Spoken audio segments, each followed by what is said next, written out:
Recently, out of the blue, we received an invitation to a wedding from a friend whom we'd not seen for a while. Did we attend that celebration? Oh, we most certainly did, and what a wonderful ceremony it was as it focused upon the goodness of God.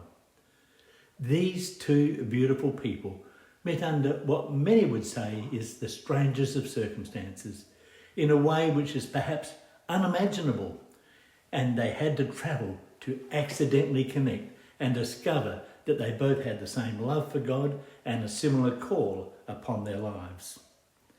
We heard more than one person say at that wedding, "It was meant to be." Now, I think that you know what I'm speaking about. I think that sometimes things happen which are not only unexpected, but also unexplainable, and yet we know that they are right. As I understand it, there are no accidents. Rather, I call them, like you probably, divine appointments.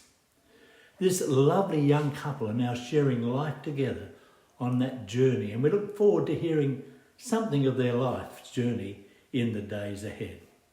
Now, in the Old Testament book, 1 Kings in chapter 17, Elijah the prophet finds himself alone and separated from society, out in the backblocks in the wilderness. Now, I say that, but really we are never alone because God is with us, always. Just a little background, of course, Elijah was a prophet called by God to speak into the lives of God's people who had fallen away from faith.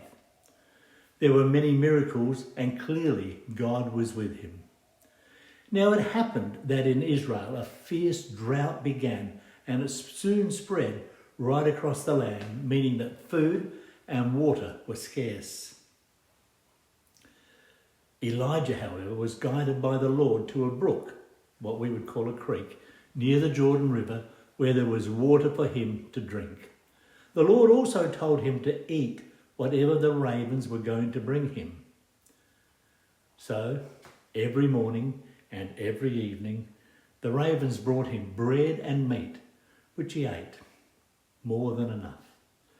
He was on his own, but he trusted in the Lord for his needs, for his provisions, and they were met each and every day.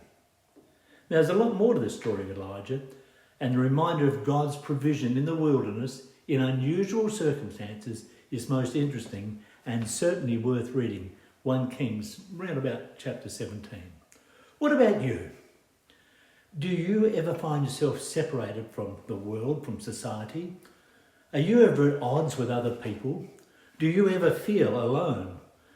Do you ever wonder, how are you going to get through the circumstances that you find yourself in at this point in time? Now, I'm sure that Elijah thought, "What now, Lord?" The Lord did not abandon him, but he met his needs, as mentioned, in the most unusual of circumstances. Now, although we know that there are people struggling with finances, others are carrying heavy loads of uncertainty. They're besieged by a world of great expectations and broken dreams. In the same way that we received an unexpected blessing in that wedding invitation, we trust that God will provide for you in miraculous and unexpected ways.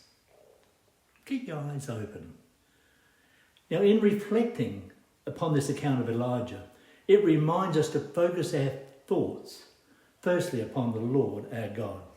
He loved us to the point of sending his son Jesus into the world, and as John 10:10 reminds us, so that we might have life and have it in abundance. That is God's provision for us. That's worth thinking about. I trust that you have a great week.